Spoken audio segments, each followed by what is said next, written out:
ঘটনাটা আমার কাছে যেভাবে এসেছে আমি ঠিক সেভাবেই পড়ে শোনাচ্ছি। আশা করছি আপনাদের বেশ ভালোই লাগবে। তিনি লিখেছেন, আসসালামু আলাইকুম, আমার নাম অর্ণব, আশা করি ভালোই আছেন। আজ আমি এমন একজন লোকের গল্প বলবো যিনি মরা মানুষের মাথার গুলি দিয়ে জিন বশ করেছিলেন। তার পাশাপাশি আমি প্রতিটি ঘটনার কারণ ও তার সমাধান সহ বলে দেব, কারণ আমি চাই মানুষ যে ভুল করে তা আমার ঘটনা শোনার পর থেকে আর না করুক এবং প্রত্যেকটি সমস্যার সমাধান সহ জানুক। কারণ আমি যেহেতু অনেক সময় জিনদের সাথে থেকেছি এবং অনেক কিছু শিখেছি, তাই আমি চাই মানুষ কোনো ভুল না করে বিপদে না পড়ুক এবং বিপদ থেকে কিভাবে মুক্তি পাবে জেনে রাখুক। যেহেতু আমি কোনো বানানো গল্প বলবো না, সেহেতু প্রতিটি বিষয় সবাইকে বুঝিয়ে বলবো। তবু কারো কোনো প্রশ্ন থাকলে পরে আমি উত্তর দিয়ে দিব। আর অবশ্যই আমি কোনো কবিরাজ নই, শুধুমাত্র এসব বিষয়ে অনেক বেশি অভিজ্ঞতা আছে, তাই দয়া করে আমাকে কেউ কবিরাজ ভাববেন না। তাহলে আমি আমার ঘটনা শুরু করছি। যেহেতু আমি এগুলো সম্পর্কে জানি, সেহেতু প্রায় সকল কবিরাজের সাথে আমার যোগাযোগ থাকে এবং গভীর সম্পর্ক থাকে। আজ এরকমই একজন কবিরাজের ঘটনা আমি সবাইকে বলবো। ওনাকে আমি বড় ভাই হিসেবে ডাকি। ওনার নাম বাবুল। উনি খুবই সাহসী ছিল, তাই তিনি কবিরাজি শিখতে চেয়েছিল এবং জিন বশ করতে চেয়েছিল। একটি কথা সবাইকে বলে রাখি, জিন বশ করা কোনো দিন সম্ভব নয়। যে বলেছে জিন বশ করে সে একদম ধোঁকা দিচ্ছে। জিনদের সাথে সম্পর্ক করা যায়, বশ করা যায় না। তবে এক্ষেত্রে তাদের সাথে বিভিন্ন চুক্তি করতে হয়, যা ভবিষ্যতে বিপদও ডেকে নিয়ে আসতে পারে। তাই দয়া করে কেউ কাজ করবেন না।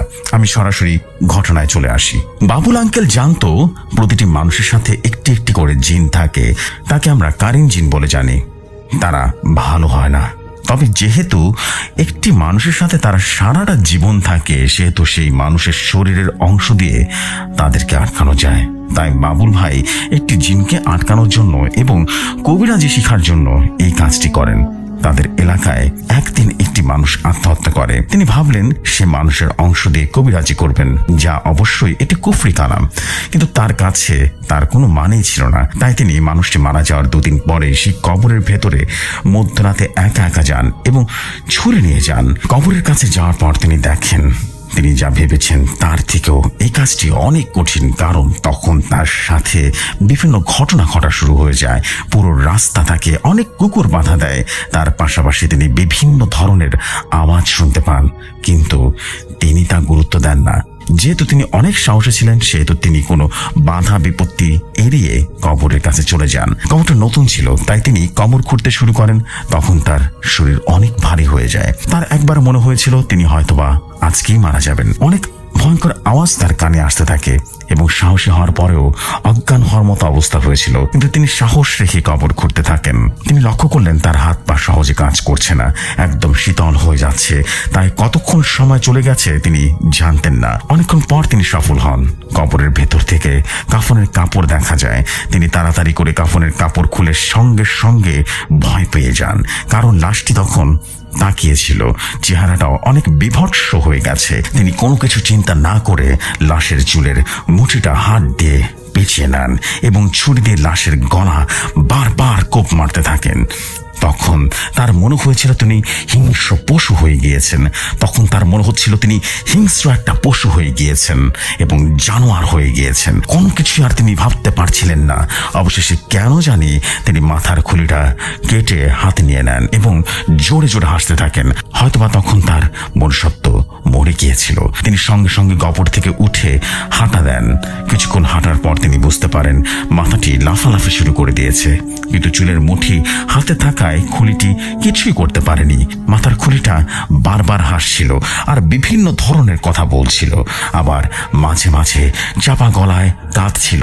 সত্যি বলতে হাসছে নাকি কাঁদছে কিছুই বুঝে উঠতে পারছিলেন না তিনি, কিন্তু যাই করছিল তাই খুব ভয়ঙ্কর ছিল। আর পেছনে মনে হচ্ছিল ঝড় হচ্ছে। তিনি বাড়ির দিকে দৌড় দেন, কিন্তু সেই সময় তিনি রাস্তা হারিয়ে ফেলেন। অনেকক্ষণ হাঁটার পর অবশেষে তিনি বাড়ির রাস্তা খুঁজে পান, কিন্তু তিনি ছিলেন আরেকটি গ্রামে। তিনি বুঝতে পারেননি তিনি এখানে কিভাবে আসলেন। হয়তোবা ভয় নাকি কোনো ধোঁকা ছিল। অবশেষে অনেক কষ্ট করে তিনি বাসায় ফিরে আসেন। তখনও খুলিটি চাপা স্বরে হাসছিল। অবশেষে তিনি তার ঘরে ঢুকে পড়েন এবং দরজা লাগিয়ে দেন। সারা রাত ঘরের ওপর অনেক ঝড় ঝাপটা হয়ে যায়, ঘরের দিনের অনেক জায়গা রীতিমতো ফেটে যায়। কেন ফাটছে, কিভাবে ফাটছে তিনি কিছুই বুঝে উঠতে পারছিলেন না। কিন্তু যখন ফজর হয়ে যায় তখন সব স্বাভাবিক হয়ে যায়। তিনি মাথার খুলির উপরে এক ধরনের পাউডার দেন যাতে কোনো গন্ধ না হয় এবং অনেক লম্বা একটা ছুরি দিয়ে মাথার খুলিটা রীতিমতো ছেঁচে ফেললেন। এভাবে 2 থেকে 3 বার খুলি থেকে সমস্ত মাংস সবকিছু আলাদা করে ফেললেন। শুধু থেকে গেল খুলি আর খুলির সাথে দাঁত। অবশেষে অনেক কষ্ট করে একটি কবিরাজের মাধ্যমে অনেক সাধনার পর সেই মানুষটির কারিনকে হাজির করেন এবং বশ করেন। এই তথ্য সময়কে বলে দেয় কোনো মানুষ মারা যাওয়ার পরে সে আর দুনিয়াতে থাকতে পারে না। ইসলাম অনুযায়ী এটা অসম্ভব, কিন্তু কোনো কারণে কোনো মানুষকে পছন্দ করলে তার স্মৃতি হিসেবে সেই মানুষটির রূপ নেয় এবং মানুষকে ধোঁকায় ফেলে দেয়। সত্যি বলতে সেটি জিন থাকে। যাই হোক, তিনি সেই জিনটির সাথে বিভিন্ন চুক্তি করে যা প্রতিটি কবিরাজকে করতে হয়। ভালো জিন হলে ভালো চুক্তি হয়, খারাপ জিন হলে খারাপ চুক্তি হয়। তিনি খারাপ চুক্তি করেন কারণ জিনটি খারাপ ছিল। অনেক দিনের কষ্টের পর তিনি সফল হন। সেই জিনটি তার সাথে থাকতে রাজি হয়। তিনি সেই জিন দিয়ে বিভিন্ন ধরনের কবিরাজি করে। তার কাজ ভালো হলেও তার পদ্ধতি ভুল ছিল। এখন তিনি একজন বড় মাপের কবিরাজ। তিনি বিভিন্ন জায়গায় কবিরাজি করেন। মরা মানুষের মুখের চামড়া তেল দিয়ে জিন ছাড়ান, বিভিন্ন কুফরি করে মানুষের কাজ করে দেয়। একদিন আমি তার কাছে যাই। তিনি আমাকে বলেন, ছোট ভাই, ঘরে যখন এসেছো খালি মুখে যায়ও না। এই বলে তিনি মাথার খুলিতে একটা বাড়ি দেন আর সঙ্গে সঙ্গে খুলিটি থেকে রীতিমতো আওয়াজ হতে থাকে। সঙ্গে সঙ্গে তিনি তার জামায় হাত দিয়ে নাড়াতে থাকেন আর সঙ্গে সঙ্গে সেখান থেকে তাজা মুড়ি ঝরে ঝরে পড়তে থাকে। এই দৃশ্যটা দেখে আমি অবাক হয়ে যাই, কিন্তু এতে অবাক হওয়ার কিছু ছিল না। সবই ছিল কুফরি কালাম আর জিনের কারসাজি। এছাড়া তিনি একটা ভরা ডেস্কার ভেতরে পানি ভরে তাতে খুলিটি ছেড়ে দেন। সঙ্গে সঙ্গে ডেস্কার পানি সব শেষ হয়ে যায় এবং প্রতি রাতে জিনদের সাথে সময় কাটান। আমি জানি এবং তিনিও জানেন এই পরিণতি দুনিয়াতে এবং মৃত্যুর পর ভয়ঙ্কর হবে, কিন্তু তবুও তিনি কিছুই মানেন না। আজও তিনি টাকার বিনিময়ে কবিরাজি করে থাকেন। ওনার কাছে ভালো এবং খারাপ দুটি সমান, কারণ আমি অনেক কবিরাজকে এসব কাজের জন্য ভয়ঙ্কর পরিণতি হতে দেখেছি। এমনকি আমি নিজেও একজন কবিরাজের সাথে মোকাবেলা করতে গিয়ে তাকে ভীষণভাবে শাস্তি দেই আর তিনি তার নিজের ভুলে মারা যান। তার মৃত্যু খুব ভয়ঙ্কর ভাবে হয়েছিল। এর আগেও তার এবং তার স্ত্রী অনেক বিপদের সম্মুখীন হতে হয়, কারণ তারা দুজনেই শয়তানের পূজারী ছিলেন। এরপরে আমি অবশ্যই সেই কবিরাজের ঘটনা আপনাকে বলবো। তিনি কি করেছিলেন, কি হয়েছিল, তার পরিণতি এবং মৃত্যুটা কতটা ভয়ঙ্কর ভাবে হয়েছিল সব আপনাদেরকে জানাবো, কারণ এগুলোর পরিণতি সর্বশেষ খারাপই হয়। আমি চাই না কেউ শখে বা ক্ষমতার লোভে কুফরি কালাম করুক। তাই আমি আমার জীবনের সকল ঘটনা আপনাকে ধীরে ধীরে জানাবো। আশা করি ভালো লাগবে। তবে আমি প্রতিটা ঘটনার পর অবশ্যই চেষ্টা করবো আপনাদেরকে উপহার স্বরূপ কোনো একটি কথা বলতে যা আপনাকে এবং আপনাদের পরিবারের উপকারে আসবে। সেই হিসেবে আজ আপনাকে একটি গোপন কথা বলে দিচ্ছি। আপনাদের যদি কোনোদিন মনে হয় আপনার বিপদের সম্মুখীন হয়েছে বা আপনাদের কেউ ফলো করছে বা সরাসরি আপনার সামনে এসেছে, কিন্তু আপনার কোনো দোয়া মনে পড়ছে না, আপনি কি করবেন কিছুই বুঝে উঠতে পারছেন না, কোনো চিন্তা না করে তাকে সালাম দিবেন। কেউ না থাকলে যদি আপনার সন্দেহ হয়, ভয় পান, তাহলে সালাম দেবেন, কারণ এর ফলে সে মুসলিম হোক বা অমুসলিম হোক আপনার কোনো ক্ষতি সে করতে পারবে না। এর নিশ্চয়তা আমি আপনাকে দিচ্ছি, কারণ সে তখন আপনার কাছে বন্দী হয়ে যাবে, তাই তার দ্বারা ক্ষতি করা সম্ভব হবে না। তবে যদি সে ভালো হয় তাহলে সালামের উত্তর দিবে আর কথা বলবে, আর যদি সে খারাপ হয় তাহলে উত্তর না দিয়ে সে শুধু দাঁড়িয়ে থাকবে এবং চলে যাবে। এরপর শরীর বন্ধ করবেন এবং বাসায় যেয়ে তাড়াতাড়ি সমস্যার সমাধান করার চেষ্টা করবেন। আশা করি এর দ্বারা আপনার কোনো ক্ষতি হবে না। আজকের মতো এখানেই শেষ করছি। আমার জন্য দোয়া করবেন যাতে আমি আপনাদের বিভিন্ন ঘটনা বলতে পারি এবং তার সমাধান সহ আপনাদের দিতে পারি। আশা করি সবার ভালো লাগবে আজকের ঘটনাটি। আসসালামু আলাইকুম, ভালো থাকবেন সবাই। আসসালামু আলাইকুম, কেমন আছেন অনেক ভাই? আশা করি ভালো আছেন। আপনি কেমন আছেন জানতে চাইলাম না, কারণ আমি জানি আপনি সবসময় ভালোর দলেই থাকেন।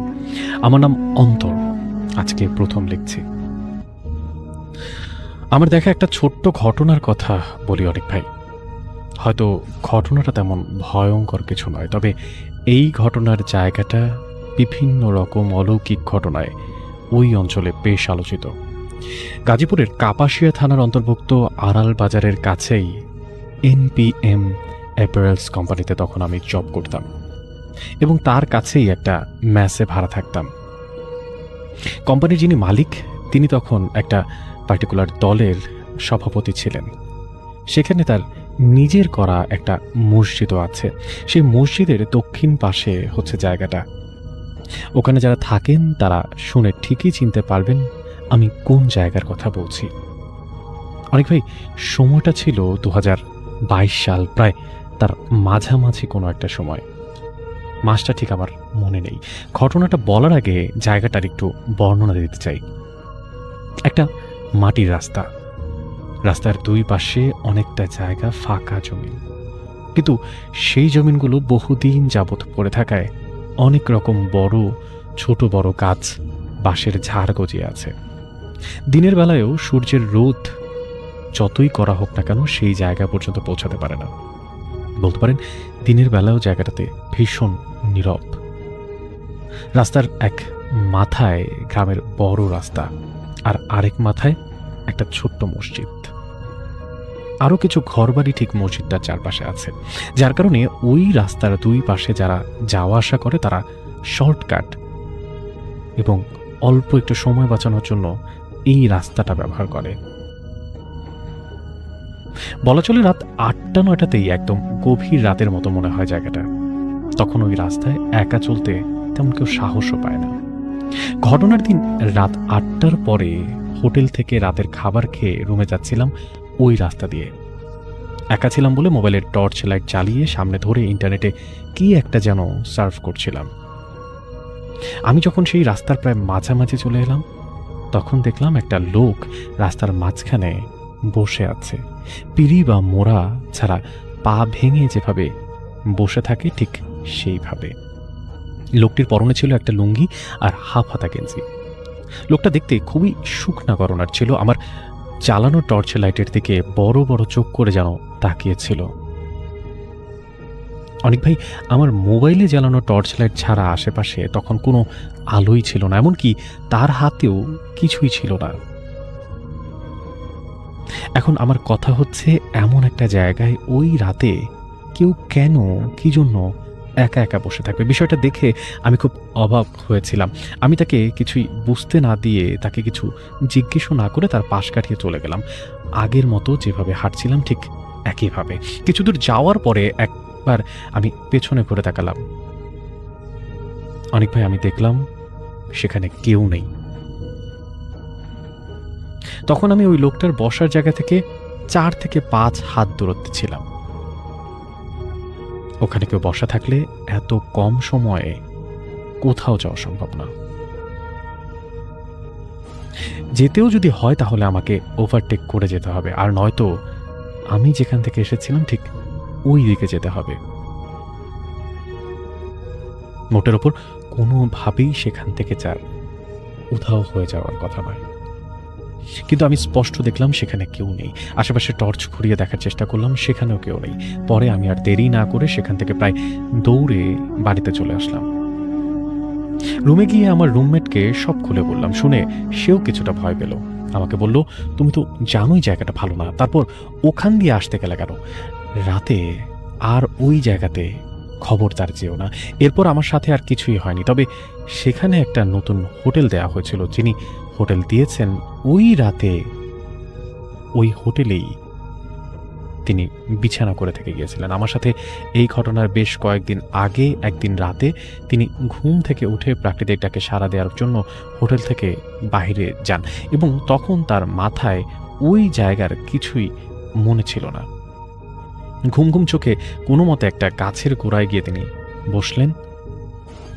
এরপরে তিনি তার প্রাকৃতিক ডাকে সাড়া দিয়ে ওঠার পরে তিনি দেখলেন পেছনে কেউ একটা তার ঘাড় চেপে ধরে রেখেছে। অনেক চেষ্টা করেও সে কোনোভাবেই তাকে ছাড়াতে পারছে না।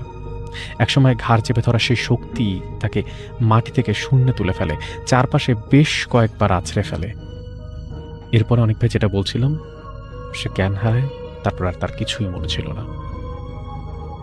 ফজরের নামাজে যাওয়ার সময় বেশ কয়েকজন মুসল্লি তাকে তার হোটেলের সামনে অজ্ঞান অবস্থায় পড়ে থাকতে দেখে। তখন তার মুখ দিয়ে ফেনা বের হচ্ছিল। তারপর লোকেরা তাকে তার বিছানায় শুয়ে দিয়ে চোখে মুখে পানি ছেটানোর পরে বেশ বেশ অনেক সময় পরে তার জ্ঞান ফেরে। জ্ঞান ফেরার পর সে সবাইকে তার দেখা সবকিছু বলার চেষ্টা করে, কিন্তু সে তখন কাউকে চিনতে পারছিল না। অনেক ভাই এরপরে সে তার হোটেল ছেড়ে দেয়, সে এলাকায় ছেড়ে দেয়। এরপরে তাকে আর কেউ কখনো দেখেনি। অনেক ভাই এই ছিল আমার ঘটনা। পড়ে শোনালে খুশি হব। লেখায় হয়তো অনেক ভুল ভ্রান্তি থাকতে পারে, আশা করি সেগুলো ক্ষমাসুন্দর দৃষ্টিতে দেখবেন। ভালো থাকবেন সবাই। এই ঘটনাটির সময়কাল হচ্ছে 2011 সাল। তখন নিশা ক্লাস 5-এ পড়তেন। তার ফ্যামিলিতে ছিল তার বাবা মা আর তিনি একাই। তো তার বাবা মা ছিল চাকরিজীবী, তো তারা সকালবেলা ঘুম থেকে উঠে অফিসের জন্য বের হয়ে যেতেন, আর নিশা বা দুপুর 12:30টার দিকে তার স্কুলের জন্য বের হয়ে যেত। বিকেল 4টার দিকে সে আবার বাসায় চলে আসতো। তো সে যখন বাসায় আসতো তখন সে বাসায় একাই থাকতো, কারণ তার বাবা মা তখনও অফিস থেকে বাসায় আসতো না। তো যাই হোক, এটাই ছিল সে সময় নিশার জীবনযাত্রার একটা চিত্র। আমরা ঘটনায় চলে যাই। একদিন নিশা তার ক্লাসে যায়। ক্লাসে যাওয়ার পর সে দেখতে পায় তাদের ক্লাসে একটা নতুন মেয়ে ভর্তি হয়েছে। ব্যাপারটাতে সে একটু অবাক হয়, কারণ বছরের মাঝখান দিয়ে এভাবে কোনো ছাত্রছাত্রী ভর্তি হয় না স্কুলে। তো যাই হোক, সেই নতুন মেয়েটা সে লক্ষ্য করে, সেই নতুন মেয়েটা তার ক্লাসের একেবারে পেছনে গিয়ে একটা বেঞ্চে বসে পড়ল। ক্লাসের পর সবাই যখন নতুন মেয়েটার সাথে পরিচিত হওয়ার চেষ্টা করলো, আসলে মেয়েটা কারো সাথেই পরিচিত হওয়ার ওরকম কোনো আগ্রহ দেখালো না, এমনকি সে তার নিজের নামটাও বলতে চায় না। তো নিশাও চেষ্টা করলো, কিন্তু নিশাকেও সে আসলে ওই মেয়েটা ওরকম পাত্তা দিল না। তো যাই হোক, নিশা সেদিনের মতো তার বাসায় চলে আসে। পরদিন যখন সে আবার স্কুলে যায়, তখন হঠাৎ করেই সে নতুন মেয়েটা নিশার পাশে এসে বসে নিজের থেকেই কথা বলা শুরু করে। সে বলে যে তার নাম অ্যানি, নিশার কি নাম। তো নিশা তার নাম বলে এবং তার ফ্যামিলিতে কে আছে সেটা বলে। তখন নিশা জানতে পারে অ্যানির বাবা মাও চাকরি করে এবং অ্যানিও বাসায় একা একাই থাকে। তো এভাবে তাদের মধ্যে আসলে একটা ভালো বন্ধুত্ব তৈরি হয়ে যায় কয়েকদিনের মধ্যেই। তো যেদিনের ঘটনা, আমরা সেদিনে চলে যাই। অ্যানির বিকেলে 4টার দিকে তার স্কুল ছুটি হতো। ছুটি হওয়ার পর ভ্যানে করে সে তার বাসায় আসতো, স্কুল ভ্যানে করে। তো ছুটি হওয়ার পরও তাকে অনেকক্ষণ বসে থাকতে হতো, কারণ বড় ক্লাসের মেয়েদের ছুটি হতে একটু দেরি হতো, আর ভ্যানওয়ালা মামা সবাইকে একসাথে নিয়েই বের হতো। তাই নিশার প্রায় 1 থেকে 1.5 ঘন্টা ওয়েট করা লাগতো। তো তেমনই একদিন নিশা ওয়েট করতেছে ভ্যান কখন ছাড়ে সেজন্য। তো তখন হঠাৎ করে অ্যানি চলে আসে। অ্যানি এসে নিশাকে বলে যে চলো আমাদের বাসায় যাই। তো নিশা বলে তোমাদের বাসায় যাব কেন? আমি তখন বাসায় যাব, আমার নিজের বাসায়। তখন অ্যানি বলে যে আসলে এখনো তো 1.5 ঘন্টার মতো বাকি, আর আমার বাসাও কাছে, চলো আমরা বাসায় গিয়ে খেলি। তো এই কথা বলার পর নিশা চিন্তা করে যে আসলে তো এতক্ষণ আমি এখানে বসে থাকবো, এর থেকে ওর বাসায় যাই, ওর বাসায় গিয়ে খেলাধুলা করি। তো সে ভ্যানওয়ালা মামার কাছ থেকে 1 থেকে 1.5 ঘন্টার একটা ছুটি নিয়ে সে এই অ্যানির বাসায় যায়। অ্যানির বাসায় যখন নিশা ঢোকার পর নিশা দেখতে পায় ওদের বাসাটা কেমন যেন একটু অন্ধকার অন্ধকার। তো তার কেমন যেন একটু গা ছমছম করতে থাকে। তো অ্যানি বাসায় ঢুকেই লাইটটা জ্বালায়। লাইট জ্বালাবার পর নিশা দেখতে পায় তাদের ড্রয়িং রুমের বিভিন্ন দেয়ালে বিভিন্ন সূরা লিখে রাখা। তো ব্যাপারটাতে সে একটু অবাকই হয়। তো সে আর কিছু বলে না। তখন অ্যানি নিশার হাত ধরে টানতে টানতে বলে যে চলো আমার রুমে যাই, আমার রুমে গিয়ে চলো আমরা খেলি। তো সে নিশাকে নিয়ে তার রুমে যায়। নিশা অ্যানির রুমে ঢোকার পর সে দেখতে পায় অ্যানির রুমের দেয়ালেও বিভিন্ন কিছু লেখা, এবং সেই লেখার অক্ষরগুলো ইংরেজিও না, বাংলাও না। সে চেনে না এই অক্ষরগুলো কোন ভাষা। এমনকি অ্যানির রুমের যে ফ্লোর, সেই ফ্লোরেও বিভিন্ন নকশা আঁকা, এবং সে আশ্চর্যের সাথে দেখতে পায় সেই ফ্লোরেই একটা কোরআন শরীফ 2 টুকরো করে ফেলা। এত কিছু দেখে নিশা ভয় পেয়ে যায়। সে তার পাশে দাঁড়ানো অ্যানিকে বলে, অ্যানি এগুলো কি তোমার রুমে? তখন নিশা ভালো করে লক্ষ্য করে দেখে যে অ্যানির চোখ দুটো এত বড় হয়ে গেছে যে সেই চোখ দুটো এখন খুলে সামনে চলে আসবে। সে ভয় পেয়ে যায়। সে চিৎকার করে বলে ওঠে যে অ্যানি, অ্যানি কি হয়েছে তোমার? তখন অ্যানি বলে যে আমাকে দিয়ে ও এগুলো করায়, ও আমাকে নিয়ে যেতে চায়, তুমি আমার সাথে চলো। এই কথা বলে অ্যানি একটা দৌড় দেয় রুম থেকে। আর নিশা তার সেই জায়গায় ভয়ে জমে যায়। সে কিছুক্ষণ এভাবে দাঁড়িয়েছিল, সে কি করবে বুঝতে পারতেছিল না। সে ভয়ে একটা আতঙ্কে সে আসলে তার বুদ্ধি হারিয়ে ফেলছিল। হঠাৎ এক পর্যায়ে সে ধাতস্থ হয় এবং সে রুম থেকে বের হয় অ্যানির খোঁজে। সে অ্যানিকে খুঁজে পায় কিচেনে। তার দিকে পেছন দিয়ে দাঁড়িয়ে অ্যানি সেই কিচেনের ক্যাবিনেটের দিকে তাকিয়ে আছে। মানে নিশা অ্যানির পেছন দিকটা দেখতে পাচ্ছে যে অ্যানি কিচেনের মাঝখানে দাঁড়িয়ে কিচেনের ক্যাবিনেটের দিকে উপরের দিকে তাকিয়ে আছে। তো সে হাঁটতে হাঁটতে অ্যানির সামনে গিয়ে পিছনে গিয়ে দাঁড়ায়। দাঁড়াবার পর সে ডাক দেয় অ্যানি।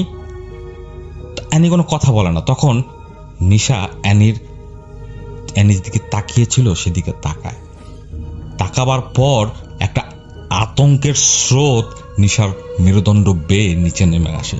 সে দেখতে পায় সে ক্যাবিনেটের উপর আরেকটা অ্যানি বসা, ঠিক অ্যানির মতো, এবং তার দিকে একটা বিশ্রী হাসি দিয়ে আছে। এটা দেখে সে নিচে দাঁড়ানো অ্যানির হাত ধরে একটা টান দেয়। ঠিক সেই সময় সেই অ্যানি আবার নিশার দিকে তাকায়। সে তাকিয়ে নিশা যা দেখতে পায় সেটা হলো অ্যানি তার পাশে দাঁড়ানো, সে অ্যানির কোনো নাক নেই, কোনো মুখ নেই, কোনো চোখ নেই। এটা দেখে সে এক চিৎকার দিয়ে অ্যানির বাসা থেকে নিচে নেমে আসে। নিচে নেমে দেখতে পায় সেই ভ্যানওয়ালা মামা দাঁড়িয়ে আছে। সে নিশার উপর খুব রাগ, কারণ সে 3 ঘন্টা যাবৎ নিখোঁজ। নিশা বুঝতে পারে না, কারণ তার কাছে মনে হচ্ছিল বেশি হলে আধা ঘন্টা, কিন্তু মামা বলছে 3 ঘন্টা। তো নিশা কিছু বলে না। সে মামার সাথে ভ্যানে করে চলে আসে তার বাসায়। আসার পর তার কেমন জানি ভয় ভয় লাগছিল, কিন্তু সে তার বাবা মাকে এই ঘটনা বলে না, কারণ সে মনে করে হয়তো বাবা মা বকা দিতে পারে। তো সে রাতের বেলা সে যখন ঘুমায় তখন সে তার চারপাশে কিছুর অস্তিত্ব সে আবিষ্কার করে। সে শুনতে পায় যে তার চারপাশে কেউ হাঁটাহাঁটি করছে, কিন্তু সে কাউকে দেখতে পায় না। পরদিন সকালবেলা সে আবার স্কুলে যায়। স্কুলে গিয়ে সে দেখে সেই অ্যানি আবার সে পিছনের বেঞ্চে বসে আছে এবং নিশার দিকে একটা বিশ্রী একটা হাসি দিয়ে আছে। নিশা এত ভয় পায় যে পুরা ক্লাস সে আর সেই মেয়েটার দিকে ফিরে তাকায় না। সে বাসায় চলে আসে। তো সে যখন বাসায় আসে সেই দিন, তো তার বাসায় আসতে আসতে প্রায় 6টার মতো বেজে যায়। তো সে সময় ফ্ল্যাট খালিই থাকে। সে যখন ফ্ল্যাটের চাবি দিয়ে তালা খুলে ভেতরে ঢুকে তখন সে দেখতে পায় ড্রয়িং রুমে ঠিক তার মতোই আরেকজন বসা। সে তাকেই দেখতে পাচ্ছে তাদের ড্রয়িং রুমের সোফায় বসে আছে। সে চিৎকার দিয়ে তাদের ঘর থেকে বের হয়ে যায়। সে দ্রুত তার বিল্ডিং এর নিচে নামে। ঠিক তার সামনের বিল্ডিং এ ছিল তার মামার বাসা। সে দৌড়িয়ে তার মামার বাসায় চলে যায়। তো তার মামি তাকে দেখে বুঝতে পারে যে সে কোনো কিছু দেখে ভয় পেয়েছে। সে জিজ্ঞেস করে, তার মামি জিজ্ঞেস করে নিশাকে যে কি দেখে ভয় পেয়েছো। নিশা কিছু বলে না। পরে সন্ধ্যাবেলার দিকে তার মা এসে নিশাকে বাসায় নিয়ে যায়। বাসায় নিয়ে যাওয়ার পর নিশা তার বাবা মাকে এই ঘটনা বলে। তো বাবা মা বলে যে আসলে ওইরকম কিচ্ছু না, তুমি হয়তো খারাপ কোনো কিছু স্বপ্ন দেখছো বা তুমি এগুলা চিন্তা করতেছো নিজের মনে, এগুলা কিচ্ছু না, এগুলা চিন্তা করবা না। তো সেদিন রাতে সে তার বাবা মার সাথেই ঘুমায়। হঠাৎ মাঝরাতে নিশার ঘুম ভেঙে যায়। ঘুম ভাঙার পর সে যখন চোখ খুলে তখন সে দেখতে পায় তার পায়ের সামনে সেই বসে আছে। বসে তার দিকে তাকিয়ে একটা হাসি দিয়ে আছে। যে হাসি দেখে সে ওই জায়গায় চিৎকার দিয়ে ওঠে এবং তার পাশে শুয়ে থাকা তার বাবা মাও উঠে যায়। উঠে গিয়ে জিজ্ঞেস করে, কি তুমি কি জন্য চিৎকার দিলা? তখন সে তার সাথে ঘটে যাওয়া ঘটনাটা বলে। তার বাবা মা এরপরও মনে করে যে আসলে নিশা ব্যাপারটা স্বপ্ন দেখতেছে, খারাপ কোনো স্বপ্ন দেখতেছে। তো তারা চিন্তা করে তার মেয়েকে ডাক্তার দেখাবে। যাই হোক, এর পর দিন থেকে নিশা দেখতে পায় যে তাকেই তার বাসার বিভিন্ন জায়গা থেকে উকি দিয়ে তাকে দেখছে। তো সে ব্যাপারটাতে খুবই আপসেট হয়ে পড়ে। এর পরদিন সে যখন স্কুলে যায় তখন সে শুনতে পায় যে অ্যানি আর নেই। অ্যানি মারা গেছে। এই কথা শোনার পর নিশা কি করবে বুঝতে পারে না। সে ভয়ে সেদিন স্কুল থেকে ছুটি নিয়ে বাসায় চলে আসে।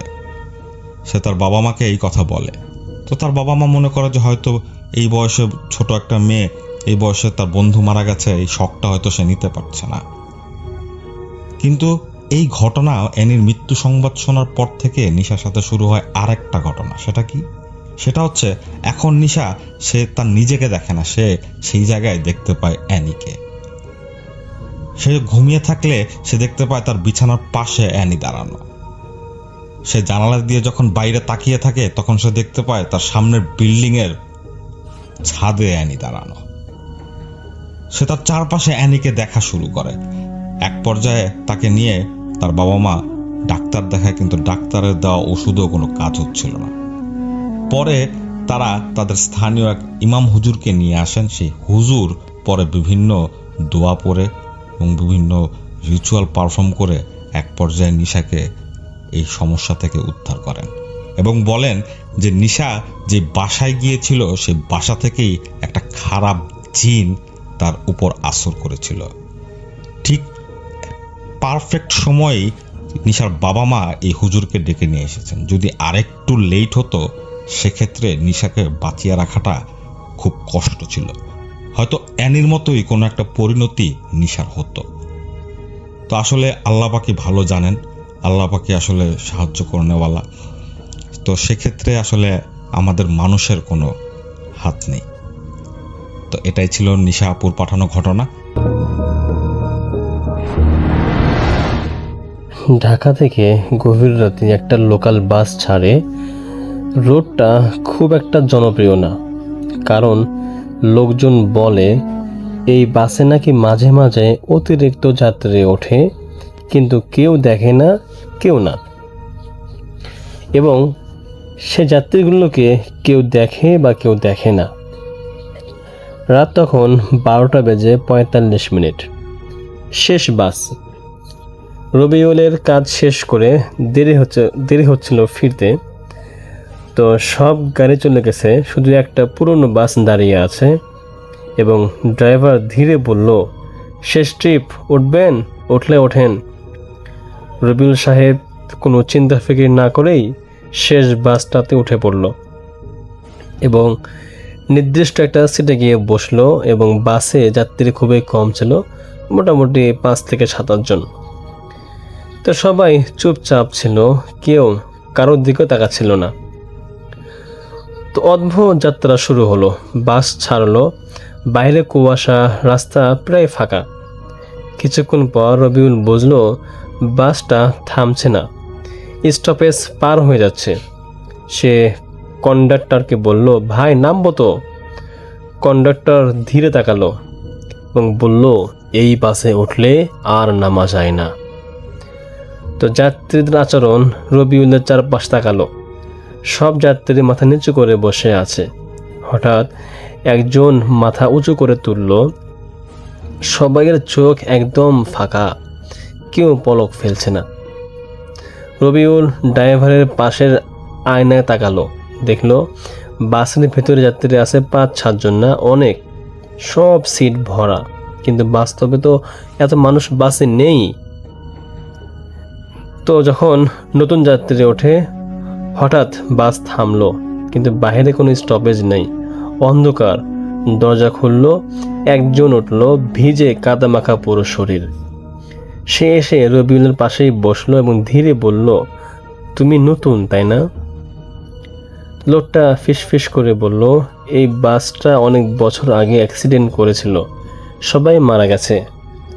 তো এমন কথা শোনার পর রবিউলের শরীরের প্রতিটা লোম দাঁড়িয়ে উঠলো এবং তার শরীর ঠান্ডা জমে গেল। সে উঠে দাঁড়াতে চাইলো, কিন্তু পা আটকে গেল। ড্রাইভারের আসল চেহারা রবিউলের সামনে তাকালো তখন দেখলো ড্রাইভার ধীরে মাথা ঘুরল, তার মুখ অর্ধেক নেই, হাড় দেখা যাচ্ছে। সে হাসলো এবং আরেকটা সিট খালি ছিল। যাত্রীরা এগিয়ে আসছে, সব যাত্রী একসাথে দাঁড়িয়ে গেল। ধীরে ধীরে সবাই রবিউলের দিকে এগিয়ে আসছে। সবাই বলছে, নতুন যাত্রী, নতুন যাত্রী। হঠাৎ বাস খুব দ্রুত চলতে লাগলো। বাইরে কিছুই দেখা যাচ্ছিল না। রবিউল চিৎকার করলো, কিন্তু তার চিৎকার যেন কেউ শুনল না। পাশের লোকটা বলল, ভয় পেও না, কিছুক্ষণ পর তুমিও এসবের মধ্যে অভ্যস্ত হয়ে যাবে। পরদিন সকালে রাস্তার পাশে একটা ভাঙ্গা পুরনো বাস পাওয়া গেল। ভেতরে কেউ নেই, কিন্তু একটা সিটে কাদা ভেজা দাগ আর নখ দিয়ে আচরণ লেখা, আমি নামতে পারিনি। আজও রাত প্রায় 12টার পর কিছু কিছু রাস্তায় সেই পুরনো বাস থামে। যখন ড্রাইভার জিজ্ঞেস করে, ভাই উঠবেন, শেষ ট্রিপ, তখন আমাদের খুব সাবধানে যেতে হবে। যাই হোক, রবিউল নিখোঁজ হওয়ার পর কেউ প্রথমে বিষয়টা গুরুত্ব দেয়নি, কিন্তু কয়েকদিন পর এক অদ্ভুত ঘটনা সব কিছুর মোড় ঘুরে দিল। একটা রুটে নতুন বাস চালু হলো। ড্রাইভার নাম ছিল মোস্তাক। সে এসব গল্প একদমই বিশ্বাস করতো না। রাত 12টার পর সে তার বাস নিয়ে বের হলো। হঠাৎ রাস্তায় সে দেখলো সামনে একটা পুরনো বাস দাঁড়িয়ে আছে, কিন্তু মাঝ রাস্তায় একই বাস। মোস্তাক কাছে যদি দেখলো ওই বাসটার নাম্বার প্লেট পুরনো দুর্ঘটনার বাসের সাথে মিলে যায়, কিন্তু সেটা তো বহু বছর আগের ধ্বংস হয়ে গেছে। হঠাৎ সেই বাসের দরজা খুললো, ভেতর থেকে কণ্ঠ এলো, একটু সাহায্য করবেন? তো মোস্তাক কৌতূহল নিয়ে ভিতরে ঢুকলো। দেখলো ভেতরে ভীষণ অন্ধকার। ধীরে ধীরে চোখ শুয়ে এলো। সে দেখলো সব সিটে মানুষ বসে আছে মাথা নিচু করে, একদম চুপচাপ। হঠাৎ একটা মানুষ মাথা তুলল এবং সে ছিল রবিউল। চোখ ছিল ফাঁকা, মুখ শুকনো। সে ধীরে বলল, ভাই, আমি তো নামতে পারি নাই। মোস্তাক দৌড়াতে গেল, কিন্তু দরজা ধাম করে বন্ধ হয়ে গেল। বাস নিজ থেকেই চলতে শুরু করলো। সব যাত্রীরা একসাথে মাথা তুলল। সবাইয়ের চোখে ফাঁকা। একসাথে বলল, আরেকজন লাগবে। হঠাৎ ড্রাইভারের সিটটা খালি হয়ে গেল। একটা কণ্ঠ আসলো যে, এখন তুমি চালাও। মোস্তাক অনুভব করলো কেউ তাকে সামনে টানছে। তো মোস্তাক বাধ্য হয়ে সামনের ড্রাইভারের সিটে বসে গেল, আর তার হাত নিচ থেকে স্টিয়ারিং ধরল। লোকজন রাস্তার পাশের বাস একটা দেখতে পেল পরের দিনে, যে বাস চলছে, ড্রাইভার করছে মোস্তাক, কিন্তু তার চোখ ফাঁকা। ভেতরে সব যাত্রী চুপচাপ বসে আছে। এখনও রাত 12টার পর সেই বাসটা এখনও চলে এবং ড্রাইভার জিজ্ঞাসা করে, ভাই উঠবেন? শেষ ট্রিপ। তো ভেতরের তাকালে দেখা যায় একজন জানালার পাশে দাঁড়িয়ে আছে, কয়েকজন বসে আছে এবং ধীরে ধীরে বলছে, আমি নামতে পারি নাই। তো এমন ঘটনা যখন বারবার হতে লাগলো, প্রায় দেখা যাচ্ছিল যে প্রায় প্রতিদিন লোকজন এরকম বাসে উঠতো এবং তারা নামতে পারতো না, এবং পরের দিন সকালে সে বাস থাকতো আগের জায়গায় এবং সেখানে কিছুতে লেখা থাকতো যে আমি নামতে পারি নাই বা ইত্যাদি। তো এরকম ঘটনা যখন বারবার দেখা যাচ্ছিল, তখন মানুষের মধ্যে একটা আতঙ্ক, ভয় ছড়িয়ে পড়লো। তখন সকলে সিদ্ধান্ত নিল যে এই রাস্তাটাই আমাদের পরিত্যক্ত ঘোষণা করা দরকার।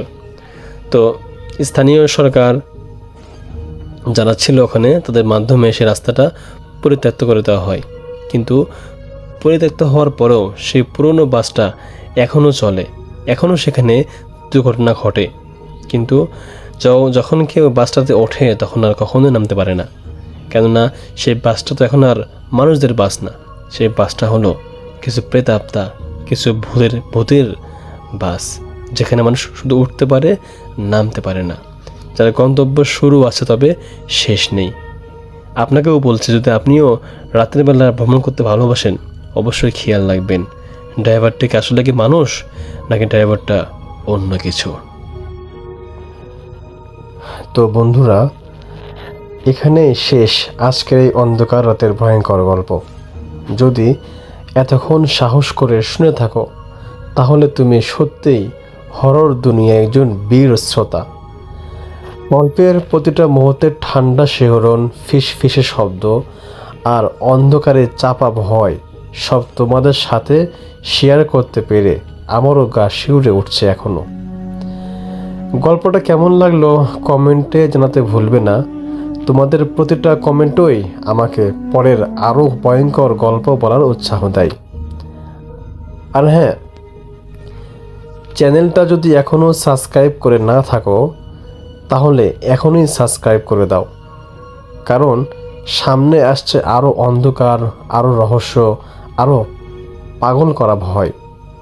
গল্প মিস করলে কিন্তু পরে আফসোস করবে। আজকের রাত এখানেই শেষ করলাম, কিন্তু অন্ধকার এখানে শেষ নয়। দেখা হবে খুব শীঘ্রই পরের ভয়ঙ্কর গল্পে।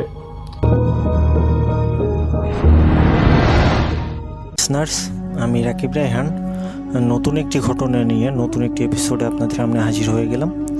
তো আমি এখন যে ঘটনাটি শেয়ার করব সেটি আমাকে মূলত পাঠিয়েছেন সৌমিক, চট্টগ্রাম থেকে। এটি তার ছদ্মনাম। তো তিনি যে ঘটনাটি শেয়ার করছেন এটি হচ্ছে একটি ভার্সিটির আবাসিক ক্যাম্পাসের ঘটনা, যা এবং তার এক বড় ভাইয়ের সঙ্গে ঘটে, এবং সে সঙ্গত কারণে তার ভার্সিটির ক্যাম্পাস এবং ভার্সিটির নামটা উল্লেখ করছেন না। তো ঘটনায় চলে যাই। সৌমিক ভাই আসলে যে ভার্সিটিতে পড়তেন সে ভার্সিটির একটা নিয়ম ছিল যে তৃতীয় সেমিস্টারে ভার্সিটির আবাসিক ক্যাম্পাসে 3 মাস বাধ্যতামূলক সবার থাকা লাগতো। তো তারা যখন তৃতীয় সেমিস্টারে উঠে এবং তাদের ক্লাস শুরু হয়, পরবর্তীতে তাদেরকে জানানো হয় যে তাদেরকে একটা ক্যাম্পাসে উঠতে হবে 3 মাসের জন্য। তো তারা সবাই মিলে ক্যাম্পাসে উঠে, এবং যে ক্যাম্পাসে আসলে আবাসিক ক্যাম্পাসে উঠে কয়েকটা বিল্ডিং নিয়ে আসলে একটি ক্যাম্পাস ছিল। তো তাদের বিল্ডিংয়ের নাম ছিল আসলে কাঞ্চনপুর। সেটি প্রায় 3 বছর বন্ধ থাকার পর প্রথম ব্যাচ হিসাবে তারাই উঠে আর কি। এর আগে আসলে এখানে ছাত্ররা থাকতো, কিন্তু সঙ্গত কারণে এটি 3 বছর আসলে বন্ধ থাকে। ছাত্র বা ছাত্রীরা থাকতো আগে, সেটি আসলে এক্স্যাক্টলি উল্লেখ করেননি। তো তারপর তারা যখন উঠে তারা সব কিছু গুছিয়ে নেয় রুমের বিষয়টা একটু যদি বলি, 3 পাশে 3টা বিল্ডিং, এক পাশে ঢোকার রাস্তা, এবং ঠিক 3টা বিল্ডিংয়ের মাঝখানেই একটা আবার ছোটো প্লেগ্রাউন্ড ধরনের, যেখানে আসলে একটা দোলনা এবং একটি জগিংয়ের মতো জায়গা করা আর কি, চারিদিকে রাউন্ড করে। তো তারা প্রথম রাতে উঠেন এবং উঠে তারা যে যার মতো আসলে ঘুমাতে যান, এবং তারা আসলে মূলত পড়েন 706 নম্বর রুমে, এবং ওই রুমে তারা 3 জন থাকতো। বাকি 2 জন ছিল মিজান এবং সুজন। তো সুজন আসলে প্রায় তার অন্য রুমে, আসলে 706 নম্বর রুমে থাকতো না, অন্য রুমে তার বন্ধুরা থাকতো, সেখানে গিয়ে আড্ডা দিত।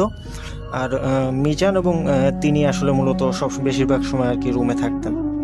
তো প্রথম দিন তারা রাত ঠিক 8টার সময় ঘুমাতে যায়। তো ঘুমাতে গেলে তার থেকে 30 থেকে 40 মিনিট পর তাদের ঘুমটা ভেঙে যায়। তো সে তার বিছানার দিকে তাকায়, সৌমিক ভাই তার বিছানার পাশের দিকে তাকায়, এবং পাশের বিছানায় মিজান ভাই শুয়েছিল। দেখেন মিজান ভাইও উঠে বসে আছে। তখন তিনি তাকে জিজ্ঞেস করেন, মিজান ভাই ঘুমান নাই? তখন মিজান ভাই বলে যে ভাই ঘুমাইছিলাম তো হঠাৎ করে আসলে কেমন জানি ঘুমটা ভেঙে গেল, কেন জানি হঠাৎ করে একটা ক্যাস ক্যাস আওয়াজ পেলাম। তো তখন সৌমিকও বলে আমারও তো সেম অবস্থা ভাই, আমি এই 30-40 মিনিট আগে ঘুমালাম, আমার ঘুমটাও তো হঠাৎ করে ভেঙে গেল। তো তারা বিষয়টা বুঝতে পারে না, বলে হয়তো নর্মালি হবে বাইরে কিছুর আওয়াজ। তো তারা ঘুমিয়ে পড়ে, এবং পরের দিন তাদের বন্ধুদের সাথে কথা বলার সময় অন্যরাও বলে তাদের নাকি একই সমস্যা হয়েছিল। তার মানে যতজনই এই ক্যাম্পাসের আশপাশে উঠেছে তারা সকলেই একই সমস্যার সম্মুখীন হচ্ছেন। তো এটা আসলে কন্টিনিউয়াসলি হতে থাকে, কয়েকটা দিন অতিবাহিত হয়, কিন্তু কন্টিনিউয়াসলি তাদের সাথে এই প্রবলেমটা হতেই থাকে। ডেইলি আসলে 3টার পর তাদের ঘুম ভেঙে যেত, এটা আর কি সমস্যা ছিল তাদের। এবং যে ক্যাস ক্যাস শব্দটি হতো, তারা একদিন হঠাৎ ঘুম ভেঙে যাওয়ার পর ঘুম থেকে উঠে যখন বাইরে বারান্দায় গিয়ে দাঁড়িয়ে দেখতে পায় নিচে সেই দোলনাটি দুলছে। তখন তারা ভাবে হয়তো বাতাসের দোলনাটি দুললে, এই জন্য হয়তো আমাদের মনের ভুল, প্রতি রাত্রে আমাদের ঘুম ভেঙে যায়। তো পরের দিন তারা সকালে গিয়ে দোলনাটি আসলে বেঁধে দিয়ে আসে, যেন এই দোলনাটি আর না দোলে। তো যেহেতু তারা আসলে দোলনা ব্যবহার করতো না, তারা অনেক বয়সী, তাদের দোলনা ব্যবহারের প্রয়োজন হতো না, তারা দোলনাটি বেঁধে দিয়ে আসে। কিন্তু দেখা যায় যে পরের দিন রাতে আবার সেম সমস্যা, দোলনাটি দুলছে, কিন্তু তারা আসলে আগের দিন বেঁধে দিয়ে আসছিল। তো তারা বিষয়টিকে পাত্তা দেয় না, সে আবার রুমে চলে যায়। তো রুমে চলে যাওয়ার পর মিজান ভাই আসলে রাত্রে তাহাজ্জুদ পড়ার অভ্যাস ছিল, তিনি তাহাজ্জুদ নামাজে দাঁড়ান, এবং দাঁড়িয়ে কিছুক্ষণ পর আসলে ছেড়ে দেন, নামাজটা ছেড়ে দিয়ে সৌমিককে বলেন, সৌমিক আমার তো সমস্যা হচ্ছে, আমি তো নামাজের ভিতরে সূরা কেরাত ভুলে যাচ্ছি, আমি নামাজে মনোযোগী হতে পারছি না। তখন বলে হয়তো আপনার ওজ ভেঙে গিয়েছে, বা আপনি হয়তো এইসব বিষয়ে আপনি বেশি মনোযোগ দিচ্ছেন, এই জন্য হয়তো আপনার এই সমস্যাটা হচ্ছে। যান, আপনি দয়া করে অজু করে আসুন, অজু করে আসে নামাজ পড়ুন, ইনশাল্লাহ ঠিক হয়ে যাবে। তো মিজান ভাই যায়, গিয়ে আসলে আবার অজু করে এসে ফ্রেশ হয়ে এসে আবার নামাজে দাঁড়ায়, কিন্তু তিনি নামাজে মন বসাতে পারছিলেন না। তিনি আবার সৌমিককে বলেন, ভাই আমি তো নামাজেই মন বসাতে পারছি না। তখন সৌমিক বলে, আচ্ছা মিজান ভাই, তাহলে নামাজ পড়ার দরকার নাই, ব্রেন মনে আপনার বেশি ওইদিকে চলে গিয়েছে, আপনি ঘুমিয়ে পড়ুন, চলুন আমরা ঘুমাই যাই। তারা সেদিন ঘুমায় যায়। তো পরের দিন রুমে আর কি একাই ছিল, মিজান ভাই একাই রুমে ছিল। তিনি আসছেন আর কি একাই 8টা থেকে 9টার দিক রাত। তো তিনি আর কি তাদের বাথরুমটা রুমের ভিতরেই ছিল। তিনি রুমের মেন দরজাটা আটকিয়ে তিনি বাথরুমের দরজা আটকেও গোসল করছেন। তো হঠাৎ মনে হলো তার রুমের ভিতরে মনে হচ্ছে যে সবাই আড্ডা দিচ্ছে বা শব্দ আসতেছে রুমের ভিতরে কেউ। তখন তিনি ভাবেন, কি রে, আমি তো মেন দরজাটা লক করে এসেছি, তো ঘরের ভিতরে তো কারো থাকার কথা না। তো তিনি তড়িঘড়ি করে শরীরটা মুছে যখন বাথরুমের দরজা খুললেন, দেখেন আসলে তখন রুমে কেউ নাই।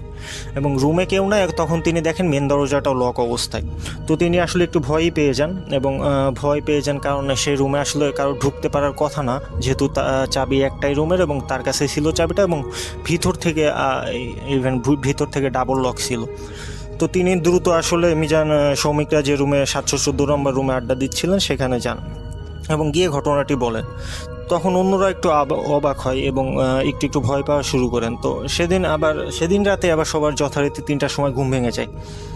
তো তারা আজকে আসলে ক্যাস আওয়াজের পাশাপাশি দেখছেন, যখন ক্যাস আওয়াজটি, নিচের দোলনার ক্যাস আওয়াজটি থামছে, তখন তাদের বারান্দায় কারোর পায়ের শব্দ শোনা যাচ্ছে। তারা গুটিসুটি হয়ে যান, ভয় পেয়ে যান। তখন দেখেন আসলে পায়ের শব্দটা বাড়ছে, মনে হচ্ছে কেউ যেন বারান্দা দিয়ে পায়চারি করছে। তো তারা মনোযোগ দিয়ে শুনতে থাকেন। এমন সময় মনে হলো তাদের জানালার উপরে কারোর যদি হাতের অনেক বড় নখ থাকে, সে নখ দিয়ে যদি ক্র্যাশ করা হয়, মানে নখ দিয়ে যদি টানা হয়, যেমনটা শব্দ হয় তেমনটা শব্দ ভেসে আসছে। তো তারা আরও ভয় পেয়ে যায় এবং দ্রুত একসঙ্গে গিয়ে সৌমিক এবং মিজান ভাই একসঙ্গে গিয়ে দরজাটা খুলে, এবং দরজাটা খুলে দেখে আসলে কেউই নাই, বাইরে কেউ নাই, কিন্তু নিচের দোলনাটি তখনও দুলছে। তারা প্রায় দোলনাটি আসলে বেঁধে দিয়ে আসতো, কিন্তু দোলনাটি আসলে খুলে যেত এবং ক্যাস করে শব্দ হতো। তো তারা সবাই মিলে একসঙ্গে ডিসিশন নেয় যে এভাবে আসলে চলতে দেওয়া যায় না। তো আমরা আসলে একটু তাড়াতাড়ি ঘুমিয়ে যাবো এবং রাত্রে ঘুম ভাঙলে আমরা আর পাত্তা দিব না, যেহেতু এমনটা হচ্ছে। তারা ভার্সিটির যথারীতি কর্তৃপক্ষকেও জানায়, কিন্তু কর্তৃপক্ষ আসলে এই বিষয়ে কেমন জানি একটু লুকায়িত ভাব বা কেমন জানি একটু অবহেলা ইঙ্গিত দেয় যে আসলে এমনটা কিছুই না। তো একদিন সৌমিক ভাই এমনভাবে ঘুমিয়েছিল, তো তার হঠাৎ করে ঘুম ভাঙে, মানে ঘুম হালকা ভেঙেছে। এমন অবস্থায় তার কানে মনে হচ্ছে একটি মেয়ের কথা ভাসতেছে, এবং কথাটি এমন যে, আমার কি দোষ ছিল, আমার সাথেই কেন এমন হলো।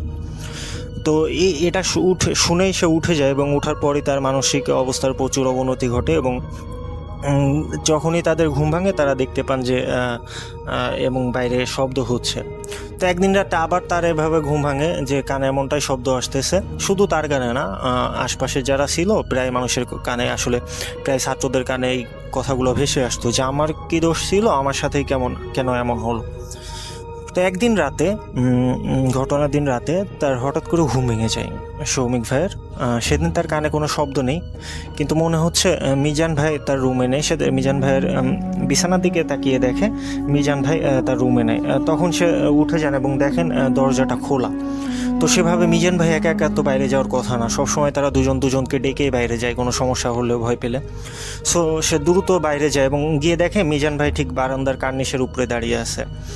তারা মূলত 5ম তলায় বা 4র্থ তলায় থাকতো। তো সেই বারান্দার সেই একটা যে কার্নিশ, সেটার উপরে দাঁড়িয়ে রয়েছে এবং নিচের দিকে তাকিয়ে রয়েছে। এবং সে তখন সৌমিক বলে যে, ভাই মিজান ভাই, কী হয়েছে ভাই, আপনি ওখানে কেন? তখন আসলে মিজান কিছুই বলো না, নিচের দিকে একটু ইশারা করেন, শুধু আঙ্গুল দিয়ে নিচের দিকে সেই দোলনাটার দিকে ইশারা করেন, এবং ইশারা করেই সে লাফ দেন সেখান থেকে। সে যখন লাফ দেন তখন সৌমিক ভাই প্রচুর চিৎকার করে উঠে, কারণ এটি বাস্তব, এটি সে কল্পনা না বা কোনোভাবে এটি আসলে অন্য কিছু না। সে চিৎকার দেন এবং আশপাশে সবাই চলে আসে, এবং সবাই শব্দও পায়, যেহেতু 4 তলা থেকে একটি বডি আসলে নিচে পড়ছে, যথেষ্ট শব্দ হয়। শব্দর ফলে এবং তার চিৎকারের ফলে সবাই যখন তড়িঘড়ি করে বারান্দায় আসে, লাইট জ্বালায়, তখন সে চিৎকার করে বলে, মিজান ভাই নাই, মিজান ভাই লাফ দিছে। তো তারা দ্রুত নিচে যায়, সবাই একসঙ্গে তড়িঘড়ি করে নিচে যায় এবং নিচে গিয়ে দেখে নিচে মিজান ভাইয়ের রক্তাক্ত দেহটা পড়ে আছে এবং সবাই তাকে তড়িঘড়ি করে হসপিটালে নিয়ে যায়, কিন্তু আসলে দুঃখের বিষয় মিজান ভাইকে আর বাঁচানো সম্ভব হয়নি। তো এই ঘটনার পরে সবাই অনেক ব্যথিত হয় এবং সবাই একসঙ্গে একটা মানববন্ধন টাইপের বা একটা যে কোনো একটা আন্দোলন টাইপের করে এবং করে তারা আসলে যথারীতি কর্তৃপক্ষের কাছে হাজির হয়। তো কর্তৃপক্ষ আসলে তাদের জেরার মুখে বলতে বাধ্য হয় যে 3 বছর আগের একটি ঘটনা, সেটি হলো এই রুমে তারা যে রুমে থাকতো সেই রুমে রুমা নামের একটি মেয়ে ছিল। তো সে যে কোনো কারণে আসলে মিস্টেকেনলি আন্তঃসত্ত্বা হয়ে যায়। তো আন্তঃসত্ত্বা হয়ে যাওয়ার পর সে মিজান যে জায়গা থেকে দাঁড়িয়ে আসলে ঝাঁপ দিয়েছিল সেই জায়গা থেকে দাঁড়িয়ে ঝাঁপ দিয়ে আত্মহত্যা করে। এরপর থেকে আসলে এই ক্যাম্পাসটা বা এই ভবনগুলো অবাঞ্ছিত ঘোষণা করে 3 বছর অফ রাখা হয়। তো যখন সে মেয়েটি আসলে ঝাঁপ দিয়ে আত্মহত্যা করে, তো অনেকে তারপরে ক্যাম্পাসে যতদিন না আসলে অন্য মেয়েরা ছিল তারা দেখতো সেই মেয়েটি আসলে সেই দোলনায় তুলছে। তো তারা এটা নিয়ে ভয় পায়, অনেক ভয় পায় এবং কর্তৃপক্ষকে জানায়। পরে কর্তৃপক্ষ আসলে 3 বছরের জন্য এটি বন্ধ ঘোষণা করে রাখে। যেহেতু 3 বছর অতিবাহিত হয়ে গেছে, কর্তৃপক্ষ ভেবেছিল হয়তো যেহেতু অনেকটা সময় চলে গিয়েছে এর মধ্যে হয়তো আর এই ঘটনাটি ঘটবে না। তো আসলে মিজানের মৃত্যুর পর সেই বিল্ডিং আবার অবাঞ্ছিত ঘোষণা করা হয় বিল্ডিংগুলো এবং ছাত্রদেরকে অন্যত্র সরিয়ে নেওয়া হয়। আসলে মিজানের মৃত্যুর একটি রহস্যই, এর কোনো কারণ বা হদিস তারা আসলে করেনি বা করতে চায়নি। এখনও পর্যন্ত জানা গেছে যে সৌমিক ভাই যতটুকু তার গল্পে বলেছে যে এখনও পর্যন্ত সেই ক্যাম্পাস টিমটি এখনও অবাঞ্ছিত এবং সেখানে কোনো ছাত্রছাত্রী থাকে না এই ঘটনার পর থেকেই আর কি। এটাই ছিল আসলে ঘটনা। জানি না কতটুকু ভয় দিতে পেরেছে বা কতটুকু ভয় লেগেছে, তবে ঘটনাটি একটি রহস্যজনক এবং মর্মান্তিক। আশা করছি আপনাদের ভালো লেগেছে।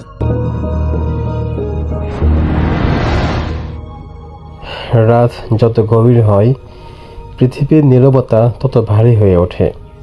মানুষ ভাবে সবাই ঘুমিয়ে আছে, কিন্তু সত্যটা হচ্ছে রাতের একটা সময় আছে যখন মানুষের জগৎ আর অদেখা জগতের মাঝের দেয়ালটা খুবই পাতলা হয়ে যায়। সেই সময়টাতেই শুরু হয় ফিসফিসানি। দেয়ালের কোণে, জানলার ওপরে, অন্ধকারের ভেতরে কেউ একজন হাঁটে, কেউ একজন তাকিয়ে থাকে, কেউ একজন অপেক্ষাও করে।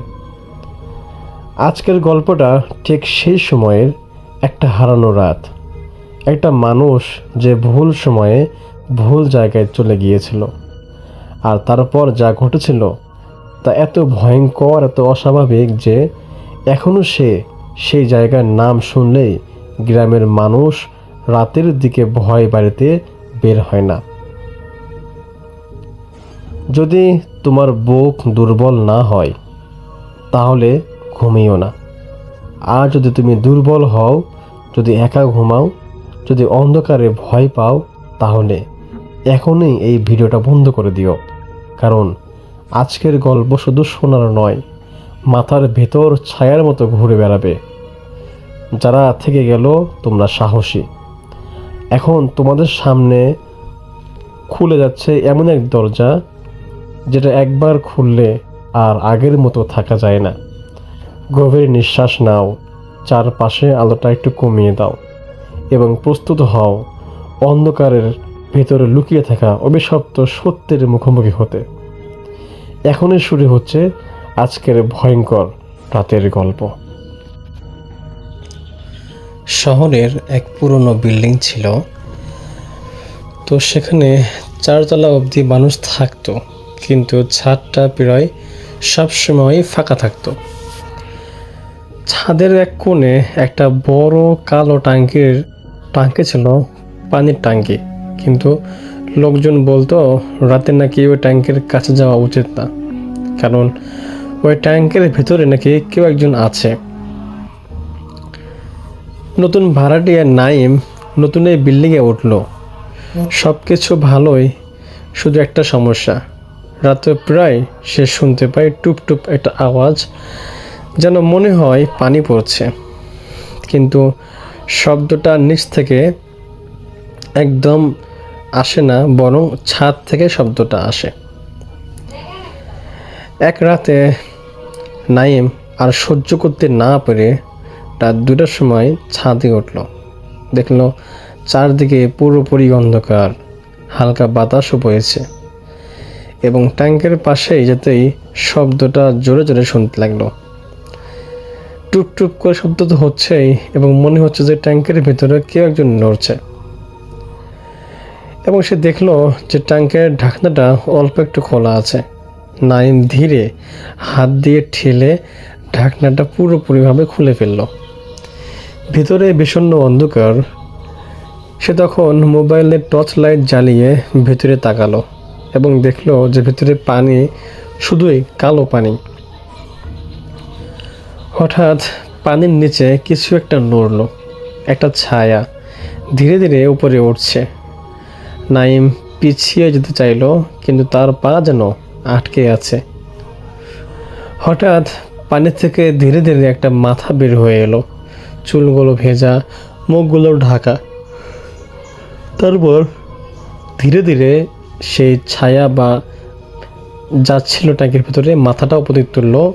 তার মাথায় মুখের মধ্যে কোনো চোখ নেই, শুধু কালো গর্ত হয়ে আছে এবং সে ফিসফিস করে বলে উঠল, তুমি আমার পানি ব্যবহার করেছ।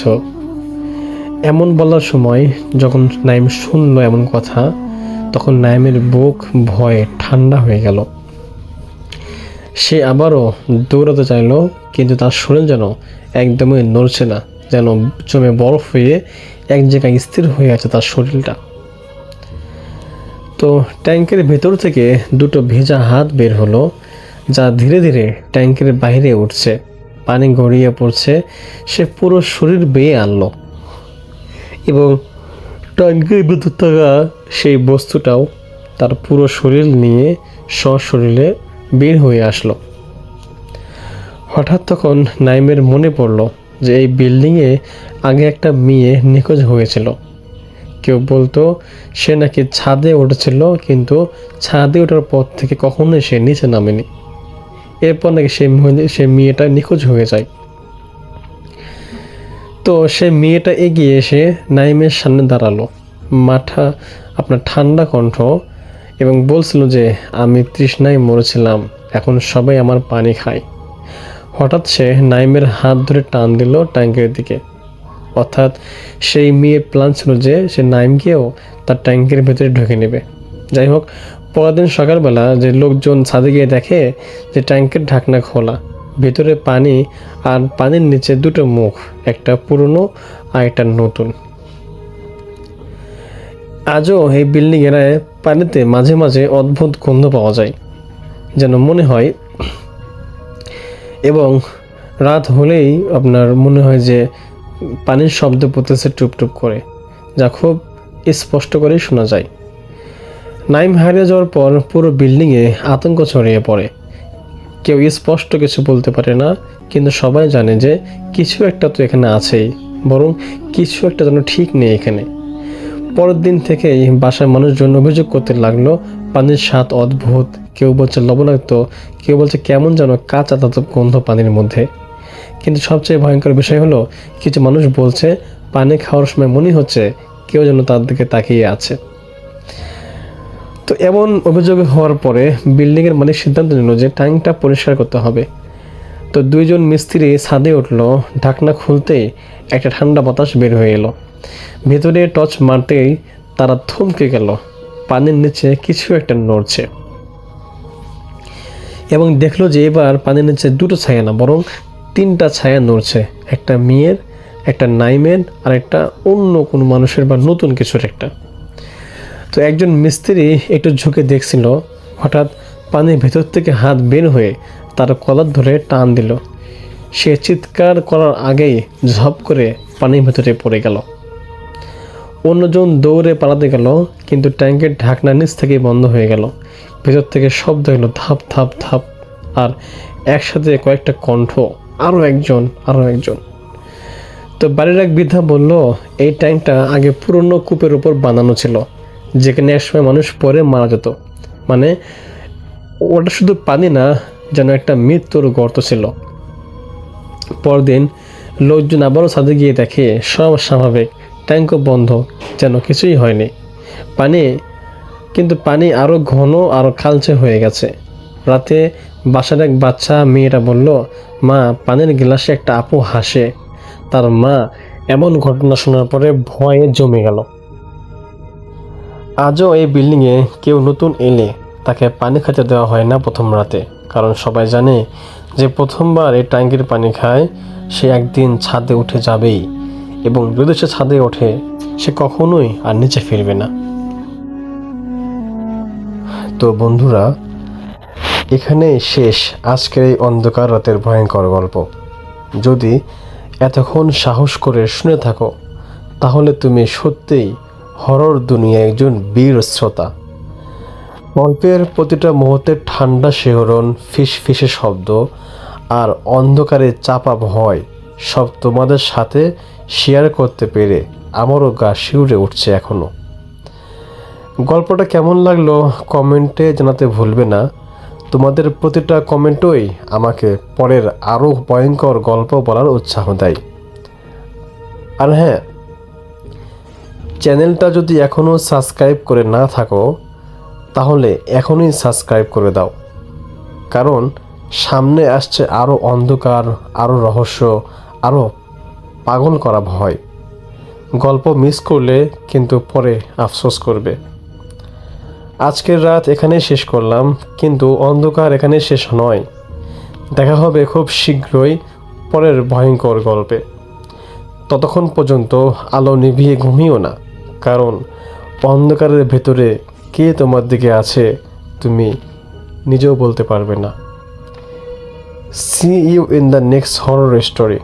Subscribe and stay in the dark if you dare.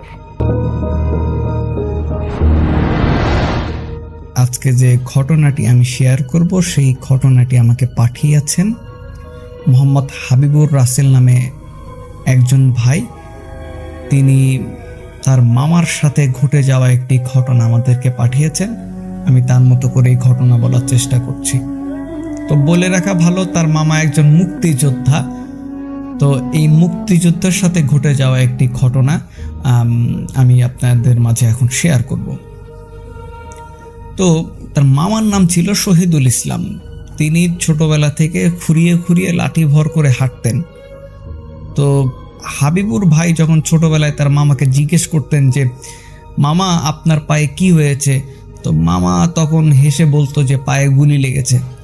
তো এই কথা শুনে হাবিবুর ভাই থেকে শুরু করে অন্যান্য সবাই বিশ্বাস করতো, কারণ যেহেতু তার মামা মুক্তিযোদ্ধা ছিলেন, সেহেতু ভেবেছে যে মুক্তিযুদ্ধ চলাকালীন অবস্থায় হয়তো তার মামার পায়ে গুলি লেগেছিল। কিন্তু একদিন তার হাবিবুর রহমান ভাইয়ের মা, অর্থাৎ ওই শহীদুল মুক্তিযোদ্ধার বোন, তার ছেলেকে ডেকে বললেন যে তোর মামার পায়ে গুলি লেগেছে, এটা তো তোরা জানিস, কিন্তু এটা কি জানিস যে এটা মিথ্যা কথা, আসলে তোর মামার পায়ে কোনো গুলি লাগেনি। তখন হাবিবুর ভাই জিজ্ঞেস করলো, তাহলে মামা খুঁড়িয়ে করে কেন হাঁটে? তখন তার মামার সাথে ঘটে যাওয়া ঘটনা হাবিবুর রহমানের মা তাকে বলতে লাগলেন। তো হাবিবুর রহমান সাহেবের নানার বাড়ি ছিল হচ্ছে সাটুরিয়া থানার কোন একটি গ্রামে। তো বেশ সম্ভ্রান্ত পরিবারের একজন, তার নানা ছিলেন বেশ সম্ভ্রান্ত পরিবারের একজন। তো ওই গ্রামে যে হিন্দু ধর্মের যারা ছিল তারা কি করে যে জমি জমা খুব কম দামে বিক্রি করে ইন্ডিয়াতে চলে যান, যার কারণে খুব কম দামে তার নানা প্রচুর জমি জমা কেনে। তারপরে ওই অনেকগুলো জমি জমার মধ্যে একটি জমির মধ্যে তার নানা বাড়ি বানান। বাড়ির সামনে আবার পুকুরের একটা ব্যবস্থা করেন।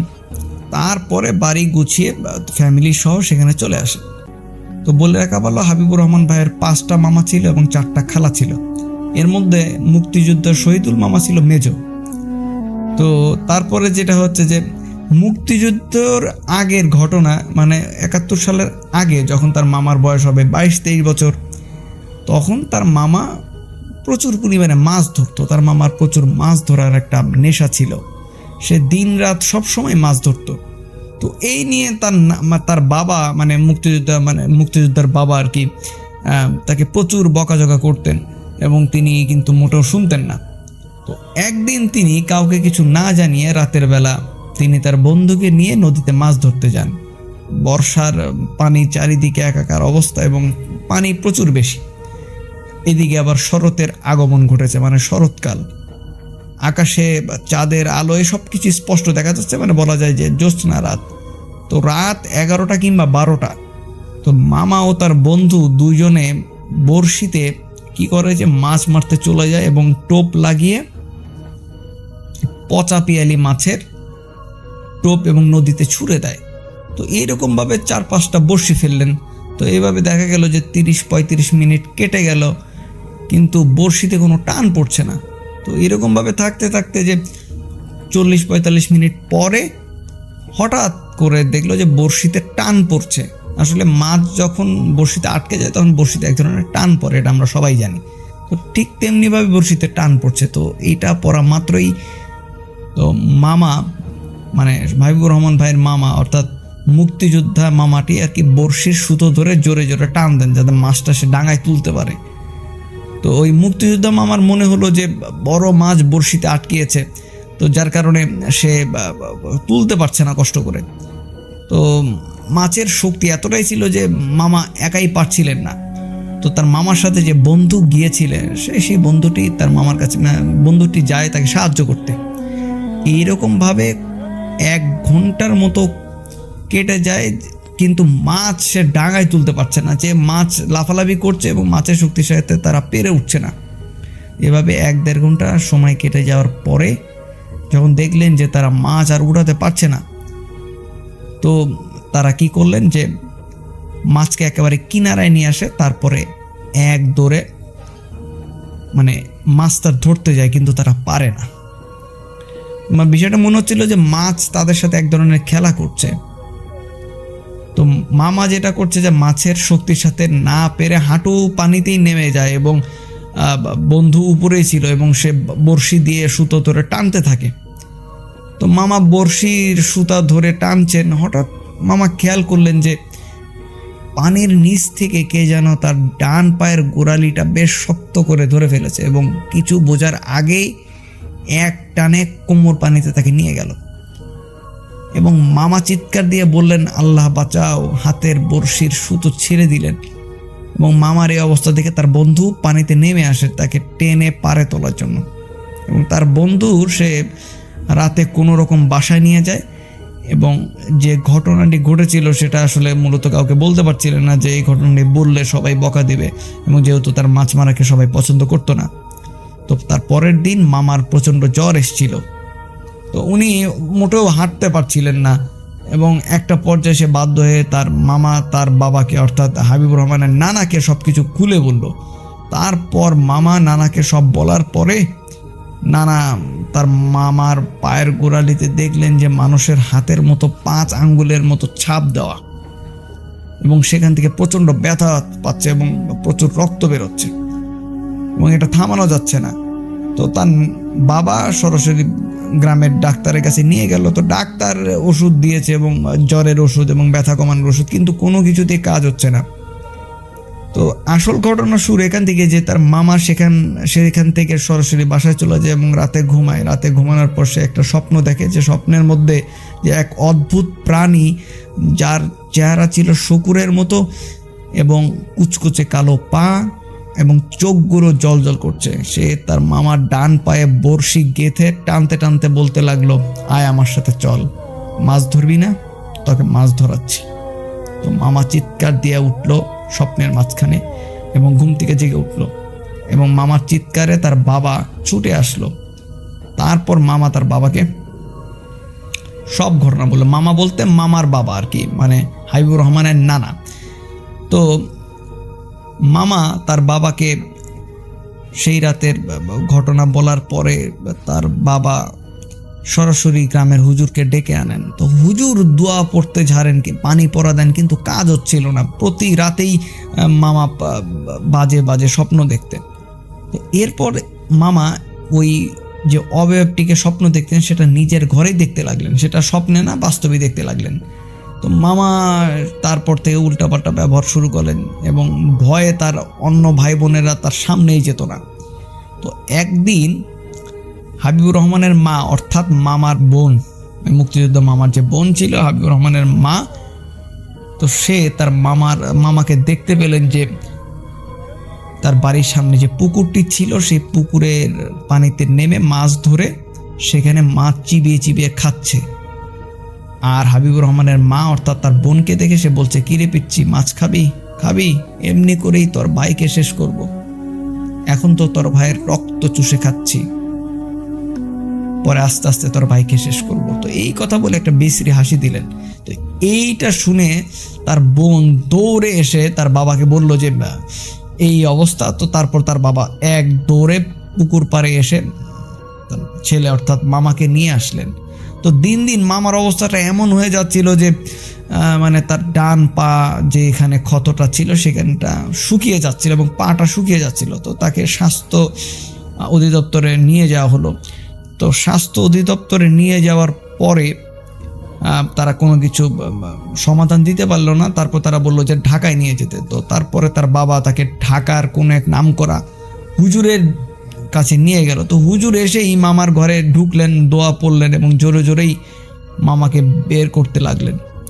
এবং মামার যে বাবা অর্থাৎ হাবিবুর রহমানের নানা এসে বলতে লাগলেন যে আমাকে আরও আগে ডেকে নিয়ে আসতেন, দিন যাচ্ছে শয়তানটা তার উপর ভর করছে বেশি করে। তো তার বাবা হুজুরের কথায় বেশ সিরিয়াস হয়ে হুজুরকে তার বাসায় থাকার ব্যবস্থা করলেন এবং হুজুর বললেন যে আগামীকাল আমি এসার পর আপনার ছেলেকে দেখব। তো তারপর হচ্ছে যে হুজুর বলল যে তাকে কিছু আমল করতে দিতে হবে এবং তাকে কিছু জানতে হবে যে তার সাথে যে জিন আছে ওই জিনের ব্যাপারে।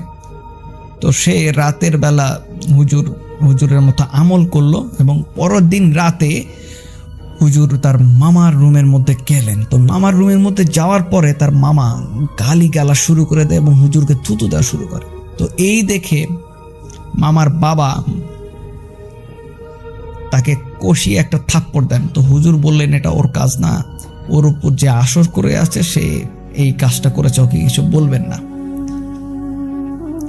তো হুজুর মামার মাথায় হাত রেখে দোয়া পরে ফু দিয়ে এবং মামা ঘুম পাড়িয়ে চলে আসেন। তো তার পরের দিন এশা নামাজ শেষে হুজুর মামাকে তার রুম থেকে বের করে আনলেন এবং যে রুমে হুজুরকে থাকতে দেওয়া হয়েছিল সেই রুমে নিয়ে গেলেন এবং মামার সাথে তার বাবাও ছিল। তো হুজুর সবাইকে বললেন যে কেউ যেন ভয় না পান, তিনি ওই শয়তানকে মামার উপর হাজির করাবেন, তারপরে শয়তানের কাছ থেকে কথা বলবেন। তো মামাকে নতুন জায়নামাজ বিছিয়ে ইসলামী নিয়মে হুজুর দোয়া পড়িয়ে তাকে শান্ত করালেন এবং তার উপর ওই শয়তান জিনকে হাজির করালেন। এবং শয়তান জিন যখন আসলো তখন মনে হচ্ছিল যে ঘরের চালে বিকট এক শব্দ এবং মামাকে পুরো অস্থির লাগছিল এবং তার সুর পরিবর্তন হয়ে কণ্ঠ একেবারে ফ্যাকাশে হয়ে ফ্যাসফ্যাসে হয়ে যাচ্ছিল। তো মামা হুজুরকে বললেন যে আমাকে ডাকছিস কেন তুই? তোর তো সাহস কম না, বাঁচতে চাইলে এখনই পালা। তো হুজুর বললেন তুই কে খবিস, কেন তুই এর উপর ভর করেছিস, কেন ওকে কষ্ট দিচ্ছিস? তো মামা বললেন এই আমাকে খবিস বলবি না, আমার বয়স 1000-এর উপরে, আমার নাম চুমরং, ওকে কেন কষ্ট দিচ্ছি জানতে চাস? এই কথা বলে অট্ট হাসি দিতে লাগলো এবং শেষে একটা কথা বলছে আমি ওকে মেরে ফেলবো। তো হুজুর বললেন যে চুপ কর শয়তান, আল্লাহকে ভয় কর, তাকে যে ধরেছিস তার অপরাধ কি? মামা বলল যে ওকে ধরেছি, বেশ করেছি, এই ছেলে তো জানতোই যে ওখানে মাছ ধরতে গেছে, ওটা শ্মশানঘাট, তারপরও কেন গেল? আমার এক সন্তান ওর বড়শির টোপ খেতে গিয়ে বড়শিতে আটকা পড়েছিল, ওরা আমার ছেলেটাকে অনেক কষ্ট দিয়েছে, তাই আমি ওকে ধরেছি। শুনে রাখ, ওর বন্ধুকেও গাছ থেকে ধাক্কা দিয়ে ফেলে দিয়ে হাত পা দুটো ভেঙেছে। হুজুর বলল যে চুপ কর অসভ্য, এবং হুজুর এবং জিনের সাথে এক ধরনের বাঘ বিতণ্ডা হয় এবং হুজুর শেষ পর্যন্ত বলে যে তুই যদি চলে না যাস তাহলে আমি তাকে বোতল বন্দি করে এমন জায়গায় রেখে দেবো যেটাতে কেউ খুঁজে পাবে না তোকে। হুজুরের এই হুঙ্কারে শেষ পর্যন্ত মামার মধ্যে থাকা জিন শয়তানটি বলে উঠলো যে আমি যাব, কিছু শর্ত আছে। তো হুজুর বলল কি শর্ত? তখন ওই মামার মধ্যে থাকা জিনটি বলল যে আমাকে এক দামে 1 লাল মোরগ কিনে যেখানে মাছ ধরতে গেছিল সেখানে দিয়ে আসবি। হুজুর বলে আচ্ছা ঠিক আছে, ওরা তোকে এটা দিয়ে দিবে, তুই এদিকে আর আসবি না। তো মামা হুম বলে অজ্ঞান হয়ে গেল। হুজুর বলল যে চিন্তা করবেন না। তো এই ছিল ঘটনা। ধন্যবাদ প্রিয় লিসেনার, আশা করি সবাই আমাদের প্রত্যেকটা বাছাই করা ঘটনাগুলো শুনলেন। আমরা প্রতিনিয়ত আপনাদের জন্য যেভাবে কষ্ট করে যাচ্ছি, আমরা আপনাদেরকে সত্যটা জানানোর জন্য, আপনাদেরকে এখান থেকে আনন্দ দেওয়ার জন্য বা কিছু শেখার জন্য আমাদের এই ঘটনাগুলো বাছাই করে আপনার সামনে তুলে ধরা। আমরা চাই আপনারা এইরকম ঘটনাগুলো শোনেন এবং যদি কখনো এইরকম পরিস্থিতি আসে তাহলে সেখান থেকে আপনারা সেই রকম অবস্থাকে উপেক্ষা করে আপনারা কিন্তু আপনাদের নিজেদেরকে সেভ করতে পারবেন। অথবা যদি কেউ এই ঘটনাগুলোকে আনন্দ হিসেবে নেয়, আমি বলবো আপনারা এইরকম ঘটনা আরো অনেক অনেক পাবেন। আপনারা জাস্ট অপেক্ষা করুন। আমরা আপনাদের জন্য প্রতিনিয়ত এই পুরো বাংলাদেশে বিভিন্ন মানুষের সাথে বিভিন্ন ধরনের ঘটনা ঘটে যাচ্ছে, আমরা সেই ঘটনাগুলো আপনাদের জন্য কালেক্ট করে আপনাদের সামনে তুলে ধরতেছি। এই চ্যানেল কখনো ভুল তথ্য দেয় না। এই চ্যানেল সব সময় মানুষের সাথে ঘটে যাওয়া ভয়ঙ্কর সকল সত্য ঘটনাগুলো এই চ্যানেল থেকে পাবলিশ করা হয় প্রতিদিন রাত 10টায়। আপনারা যদি আমাদের চ্যানেলের নতুন হয়ে থাকেন তাহলে অবশ্যই সঠিক তথ্যবহুল এবং গুরুত্বপূর্ণ ভয়ঙ্কর ঘটনা, মানুষের সাথে ঘটে যাওয়া ঘটনা, বিভিন্ন কবিরাজ, বিভিন্ন বিল্ডিং এর, বিভিন্ন বাসাবাড়ির ঘটনা যদি আপনারা শুনতে চান তাহলে অবশ্যই আমাদের চ্যানেলটি হবে আপনাদের একমাত্র রাস্তা। আপনারা এই চ্যানেল থেকেই প্রতিনিয়ত ভয়ঙ্কর সকল ঘটনাগুলো পাবেন।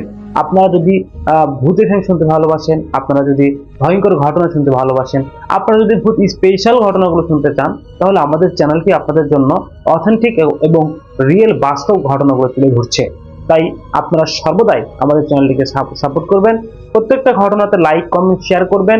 প্রত্যেকটা ঘটনা আপনাদের বন্ধু বান্ধবের কাছে শেয়ার তো করবেনই, যারা আপনার মতো এইরকম ভয়ঙ্কর সকল ঘটনা, বাংলাদেশের মানুষের সাথে ঘটে যাওয়া বাস্তব ঘটনাগুলো যারা পছন্দ করেন তাদের কাছে আপনারা পৌঁছে দেবেন।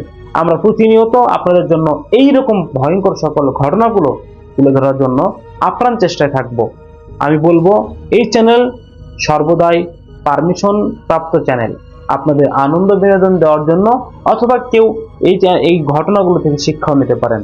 ধন্যবাদ, আজকের মতো বিদায় নিচ্ছি। ভালো থাকবেন, সুস্থ থাকবেন। আসসালামু আলাইকুম রহমতুল্লাহ।